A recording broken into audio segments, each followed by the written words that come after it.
Everyone, welcome back to my channel. और आज हम लोग जो स्टार्ट करेंगे चैप्टर 8 क्लास 10 का एनसीईआरटी से, which is introduction to trigonometry.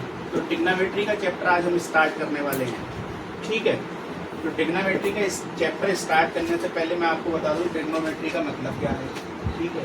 तो ट्रिग्नोमेट्री के नाम में ही इसका मतलब छुपा हुआ है। देखो, ट्री माने 3, मोनो माने एंगल्स और मेट्री माने मापना, यानी 3 एंगल्स का जो मेजरमेंट होता है वहाँ पे हम बोलते हैं कि हमने ट्रिग्नोमेट्री का यूज़ किया, ठीक है। अब ट्रिग्नोमेट्री किस तरीके से यूज़ में आती है, क्या क्या आपके सिलेबस में है, तो हम सारी डिटेल में उसको आज पढ़ने वाले हैं, ठीक है। तो जो आपके सिलेबस का जो कोर्स है उसके अकॉर्डिंग मैं आपको बता रहा हूँ कि क्या क्या है। तो सबसे पहले आपको जो चीज़ पढ़नी है वो है ट्रिग्नोमेट्रिक रेशियोज। ट्रिग्नोमेट्रिक रेशियो, ठीक है बेटा। ये हमारे पास होते हैं 6। कौन कौन से होते हैं तो मैं नाम लिख रहा हूँ, इसी ऑर्डर में आप याद करना है इसको। Sine, cos, tan, cot, cos के बाद सेक और फिर कोसेक, ठीक है। ये आपके पास 6 ट्रिग्नोमेट्रिक रेशियो होते हैं। इसके आगे आप देखोगे कभी कभी ए लिखा होगा, बी लिखा होगा, थीटा लिखा होगा, वो सब एंगल्स होते हैं। किस तरीके से इसका यूज में आता है, तो ये जो ट्रिग्नोमेट्रिक रेशियोज हैं ये हम राइट एंगल ट्राइंगल्स में इनका यूज करते हैं। देखो कैसे, जैसे मान लो एक राइट एंगल ट्राइंगल है मेरे पास,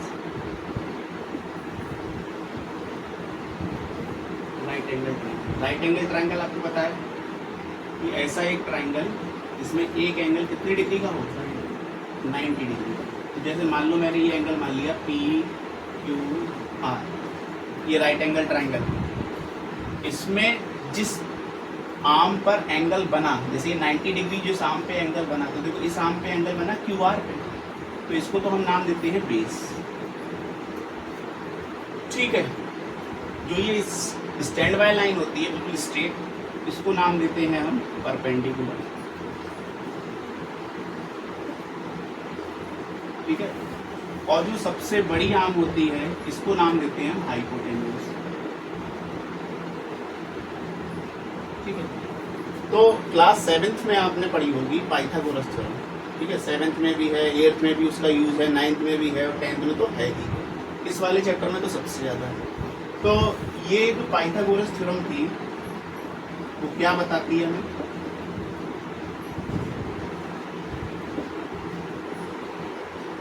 तो पाइथागोरस थ्योरम हमसे कहती है कि जो हाइपोटेनियस का जो स्क्वायर होता है ना, बेटा सुनना ध्यान से, कि हाइपोटेनियस का जो स्क्वायर होता है ये इक्वल होता है बेस के स्क्वायर प्लस परपेंडिकुलर के स्क्वायर, ठीक है। तो शॉर्ट में हम इसको यूज में इस्तेमाल करेंगे, तो मैं इसको एच बोल देता हूँ जैसे नॉर्मली, एच का square is equal to B का स्क्वायर प्लस पी का स्क्वायर। बात समझ में आई? अब सुनो मेरी बात, इसमें देखो ये 3 चीजें हैं, एच, बी और पी। कोई सी भी 2 दे रखी होंगी, तीसरी पूछी जाएगी। मेन फार्मूला हमारा यही है। अब इससे 2 और फार्मूले बन जाएंगे। जैसे मान लो मुझे बी निकालना है, अगर मुझे बेस निकालना है और हाइपोटेन्यूस और परपेंडिकुलर दे रखा है, तो सिंपली ये परपेंडिकुलर इधर चला जाएगा, तो फॉर्मूला हमारे पास बन जाएगा बेस का square is equal to hypotenuse का स्क्वायर माइनस परपेंडिकुलर का स्क्वायर। इसी तरीके से अगर मुझे परपेंडिकुलर लिखना है, स्क्वायर निकालना है इसका परपेंडिकुलर, तो ये आपका हो जाएगा H square minus B square. तो ये 3 फार्मूले जो हैं वो आपके काम आने वाले हैं, ठीक है। और ये किस तरीके से काम आएंगे तो मैं आपको अभी डिटेल में समझा देता हूँ। इतनी बात क्लियर है? डबल टिक लगा दूँ? ठीक। डबल टिक का मतलब होता है कि जैसे तुम्हें समझ में आ गया, व्हाट्सअप होता है तो व्हाट्सअप में ब्लू टिक आ जाता है जब तुमने मैसेज पढ़ लिया। तो जब मैं डबल टिक लगा दिया तो मैं तुमसे ही पूछ के लगाऊंगा कि भैया डबल टिक लगा दूँ या नहीं। अगर मैंने डबल टिक लगा दिया तो इसका मतलब तुम्हें समझ में आ गया। तो ये 3 फॉर्मूले हमारे पास आ गए, H square is equal to B square plus P square. तो पाइथागोरस थ्योरम किस तरीके से अप्लाई होती है सबसे पहले मैं तुम्हें वो सिखा देता हूँ, ठीक है। रेशियोज पे तो हम बाद में जाएंगे, तो पहले आप ये सीख लो कि ट्रिग्नोमेट्रिक रेशियोज में ये जो पाइथागोरस थ्योरम यूज आ रही है किस तरीके से। जैसे सपोज दैट मैं तुम्हें एक क्वेश्चन लिख के दे रहा हूँ, क्वेश्चन नंबर 1, एक राइट एंगल ट्राइंगल है ए बी सी, इधर देख लो, ठीक है, ए बी सी, और बी पर कितना एंगल बना हुआ है, एंगल बी कितना है बेटा, 90 डिग्री, ठीक है। मान लो ये है 3 सेंटीमीटर, ये है 4 सेंटीमीटर, तो आपको ये बतानी है कि कितनी है, ठीक है। तो देखो क्या क्या दे रखा है। तो सबसे पहले क्वेश्चन के अंदर ना जो भी गिवन होता है वो आप लिख लो। तो गिवन में क्या क्या दे रखा है, गिवन में आपको ये दे रखी है लाइन, इसको हम क्या नाम देते हैं बेटा उधर से, परपेंडिकुलर। पी दे रखा है हमको कितना, 3 सेंटीमीटर। ये जो जिस पे एंगल बना है बेस है ना, इसको नाम देते हैं हम बेस। तो इसको शॉर्ट में लिख रहा हूँ मैं, आप भी शॉर्ट में लिख देना, कोई दिक्कत नहीं, 4 सेंटीमीटर। और हमको बताना क्या है, तो बेटा देखो पाइथागोरस थ्योरम से हम बता देते हैं इसको, बाय पाइथागोरस थ्योरम। तो जो पाइथागोरस थ्योरम है वो हमसे बताती है कि जो हाइपोटेनियस का स्क्वायर जो होता है वो इक्वल होता है परपेंडिकुलर का स्क्वायर प्लस बेस की स्क्वायर। ठीक है, बात समझ में आ रही है? ठीक। अब परपेंडिकुलर कितना दिया बताना जरा, 3 है ना, तो बोलो 3 का स्क्वायर, और बेस कितना दिया है 4 का स्क्वायर। तो ये आपका हो गया 9 और ये आपका हो गया 16, ये आपका हो गया 25। तो h स्क्वायर बराबर हो गया 25, h बराबर हो जाएगा अंडर रूट के अंदर 25, और अंडर रूट 25 जो होता है वो आता है 5 सेंटीमीटर। यानी जो हमारी जो h है हाइपोटेन्यूज तो कितना है 5 सेंटीमीटर। मैंने कई बार बच्चों से पूछा, मैंने कि बताओ चाहिए कितना होगा इसी, तो बच्चे कहते 3 × 4 ये होगा 7। बहुत सारे बच्चे जिन्हें आता नहीं है ना पाइथागोरस थ्योरम वो ऐसे बता देते हैं, गलत हो जाता है। ये जो लाइन है इसको हम AC भी बोल सकते हैं, क्योंकि भाई यही तो है ना। AC बराबर कितना निकला हमारा 5। आई होप तुम्हें क्लियर हो रहा होगा कि किस तरीके से ये आ रहा है, ठीक है। अब इसके बाद ना हम क्या करेंगे कि क्वेश्चन की फॉर्म में जो हमने ट्रिग्नोमेट्रिक रेशियोज की बात की थी उसको हम करेंगे जरा बहुत, ठीक है। तो मैंने जैसा कि आपको बताया कि हमारे पास कितने रेशियोज हैं ट्रिग्नोमेट्रिक के, 6। हमारे पास 6 ट्रिग्नोमेट्रिक रेशियोज हैं, साइन, कॉस, टेन, कॉट, सेक और लास्ट वन कॉसेक। अच्छा मान लेता हूँ बेटा ये वाला एंगल जो है वो थीटा है, सपोज ये वाला एंगल जो है वो थीटा है। और अभी मैंने एक प्रॉब्लम दी थी आपको जिसमें मैंने कहा था ये हमारे पास ट्राइंगल है, ये 3 था, ये 4 था, और ये कितना निकला था अभी हमने निकाला था 5, ABC, ठीक है भाई। तो जैसे कि ये मैंने माना ये वाला एंगल है हमारा थीटा, तो मैं सबके आगे क्या लगा दूंगा theta, sine theta, cos theta, tan theta, cot theta, sec theta और तो मुझे इन सब की वैल्यूज चाहिए, इन सब की मुझे वैल्यूज निकालनी है। तो इन सब की वैल्यूज निकालने के लिए एक फॉर्मूला है मेरे पास। हिंदी मीडियम वाले जो स्टूडेंट हैं उन्हें पता होगा, वो लोग पढ़ते हैं लाल बटे कक्का, और जो इंग्लिश मीडियम वाले हैं वो अलग अलग वैरायटी के हिसाब से पढ़ लेते हैं। जो मैं बता देता हूँ वो बताता हूँ इस तरीके से। जैसे ये है पंडित बद्री प्रसाद हर बोल, और ये किस तरीके से काम करता तो देखो, ये होता है पहला वाला साइन, ये होता है कॉस, ये होता है टेन, ठीक है। फिर इसके बाद क्या आ रहा है कॉट, ये कॉट, सेक और कॉसेक, ये नीचे से स्टार्ट होती है इस तरीके से, कॉट, सेक और लास्ट में कोसेक, ठीक है। अब देखो कैसे, जैसे साइन थीटा लिखा है तो साइन थीटा आपका क्या हो जाएगा P/H, P/H। तो बेटा P कितना है इसमें 3 और H कितना है 5, ये इसका आंसर आ गया।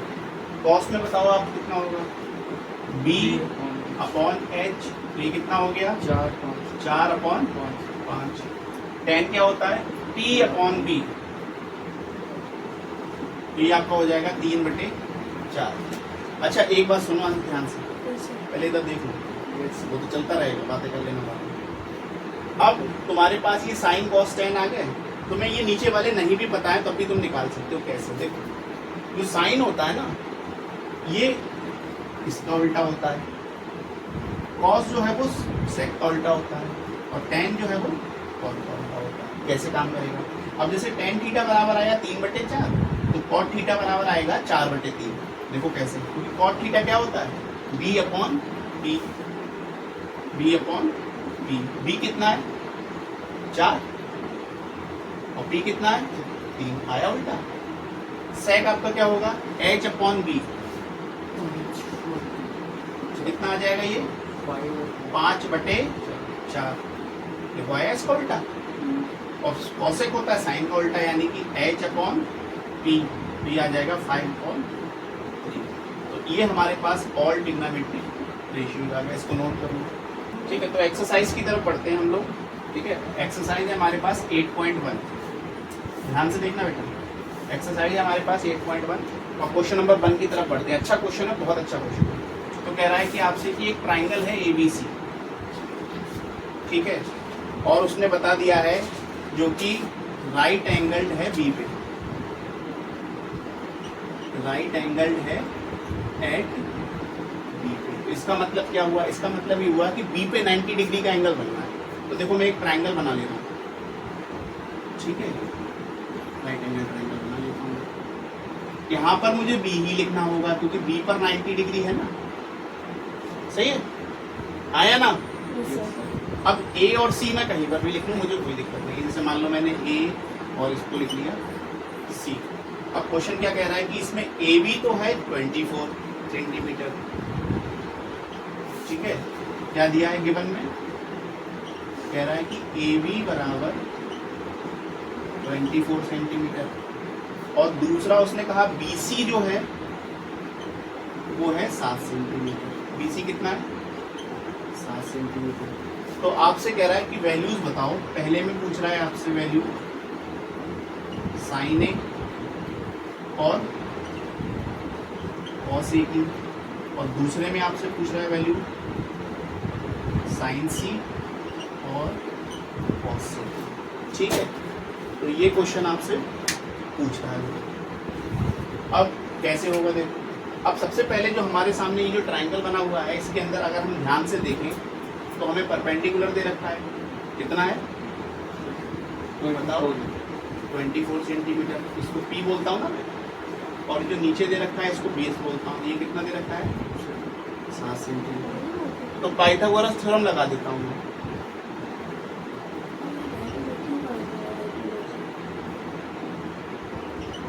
पाइथागोरस थ्योरम लगाता हूँ। पाइथागोरस थ्योरम कहती है कि h² बराबर p² प्लस b², ठीक है। उठा के बोलोगे तो मैं नहीं बढ़ाऊंगा, तुम आपस में बात कर लो यार। इधर मैं बता रहा हूँ, तुम्हें क्या लग रहा है? वीडियो बना रहा हूँ सर, मुझे वीडियो 2 घंटा बैठ नहीं पड़ता, बने ना बने। तुम सीख ही नहीं रहे हो तो क्या फायदा? क्या बात कर रहा है? क्यों अभी कोई बात करने का मतलब है यार? h² बराबर p कितना दे रखा है?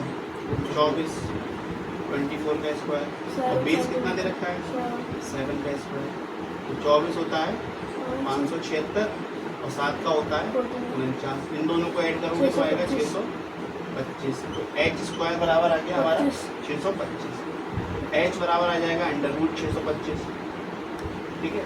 और 625 की आप फैक्टर कर लो, देखो 5 से कटेगा तो 5 कम 5, 5 दूनी 10, 25, 5 से काट 5 दूनी 10, 25, 25, ठीक है।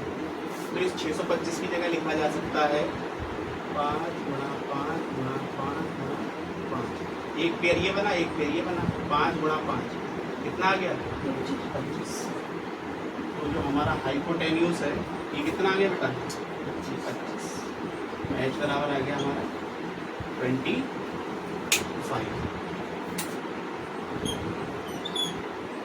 ठीक है।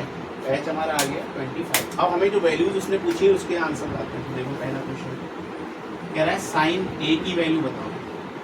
तो यहाँ पर आपको समझने वाली बात है, देखो आप ध्यान देखना, जब कभी भी वो यहाँ से एंगल पूछेगा तब तो ये सेम रहेगा, मतलब जो परपेंडिकुलर है वो परपेंडिकुलर ही रहेगा, जो बेस है वो बेस रहेगा, और हाइपोटेन्यूज तो कभी नहीं बदलता है, ठीक है। लेकिन जैसे ही वो इस एंगल को रेफरेंस में लेके पूछेगा इस वाले से, तो इसमें एक्सचेंज हो जाते हैं कौन कौन, बेस तो हो जाता है परपेंडिकुलर और परपेंडिकुलर हो जाता है बेस। कैसे, अगर इस एंगल को घुमा के देखोगे तो कुछ ऐसा आएगा, तो ये बेस की तरह काम करेगा और ये परपेंडिकुलर की तरह काम करेगा। तो चलो करते हैं। तो साइन ए अगर हम देखें तो साइन होता है P upon H, P upon H. अब P कितना है, तो P अब ये नहीं रहा, P आपका ये है, तो 7 अपॉन 25। इसी तरीके से cos A, cos A कितना आएगा, तो cos होता है हमारा B अपॉन एच। अब B कितना हो गया इसमें, ये है B, है ना, एक्सचेंज हो गया ना ऊपर वाले से, तो ये आ गया 24 अपॉन 25। अब सेकंड वाले पार्ट में क्या पूछ रहा है आपसे, कह रहा है साइन C। तो अब C से पूछ रहा है तो C के लिए तो नॉर्मल ही रहेगा, तो C बराबर साइन C ये होता है P अपॉन एच। तो P दे रखा है 24 अपॉन 25, और क्या पूछ रहा है आपसे cos C, तो ये भी सेम रहेगा B अपॉन एच। B कितना है 7 और ये कितना है 25, तो ये इसके आंसर आ गए, नोट करना, ठीक है। तो अब हम बढ़ते हैं सेकेंड क्वेश्चन की तरफ, क्वेश्चन नंबर 2। क्वेश्चन नंबर 2 इसमें आपसे कह रहा है कि एक डायग्राम बना हुआ है, एक फिगर बनी हुई है, बना देते हैं उसको, ठीक है। तो ये कुछ फिगर बना हुआ है, ये है आपका P, ये है Q और ये है R। इसमें आपको बोला गया है कि ये तो है 12 सेंटीमीटर, ये है आपका 13 सेंटीमीटर, ठीक है। और आपसे कह रहा है वैल्यू बताओ, find the value tan P minus cot R। ये आपसे वैल्यूज पूछ रहा है, ठीक है। तो चलो करते हैं इसको सॉल्यूशन। तो इसमें देखो क्या क्या दे रखा है, सबसे पहले हम लिख लेते हैं गिवन।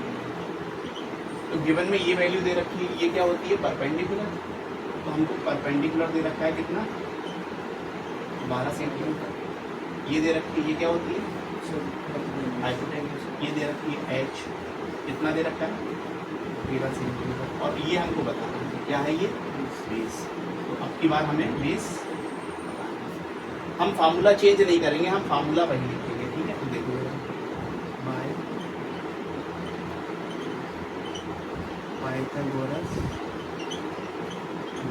पाइथागोरस थ्योरम कहती थी कि एच स्क्वायर जो है वो बराबर होता है P square plus B square, ठीक है। लगाते हैं, तो एच की जगह कितना दे रखा है 13 का स्क्वायर, पी की जगह 12 का स्क्वायर, और बी हमें पता नहीं है तो इसको ऐसे ही छोड़ दिया, ठीक। अब 13 का स्क्वायर होता है 169, 12 का होता है 144 प्लस 20 स्क्वायर, ये 144 के इधर आ जाएगा, तो 169 माइनस 144 और ये आ गया 20 स्क्वायर, ठीक है। तो फाइनली हमारा बी स्क्वायर बराबर आ गया 169 में से अगर मैं 144 माइनस करूँ तो आ जाएगा 25, तो इसका मतलब बी हमारा आ गया, ये कितना आ गया बेटा, ठीक। अब उसने जो हमसे वैल्यू पूछी है उसका आंसर निकालते हैं। उसने हमसे पूछा है tan P minus cot R। तो देखो सबसे पहले हम tan P की वैल्यू निकालते हैं। तो tan P इधर से पूछा है ना उसने, तो tan होता है हमारा, ये रहा tan P upon B। P कितना है बेटा, गलत, मैंने क्या कहा, यहाँ से देखोगे तो चेंज हो जाएगा, तो यहाँ से, हाँ यहाँ से देखोगे तो ये हो गया, P कितना हो गया 5, और बेस कितना हो गया 12, और R आर के लिए तो कॉमन रहेगा, तो कॉट आर होता है ये बी अपॉन पी। बी कितना है बेटा? 5। और पी कितना है? 12। तो कह रहा था इसकी वैल्यू बताओ जरा, tan P minus cot R P. तो टेन पी कितना आया हमारा? 5/12। और कॉट आर भी हमारा आया 5/12। दोनों कट हो गए, आंसर आ गया 20 आंसर। नोट कर लो, ठीक है।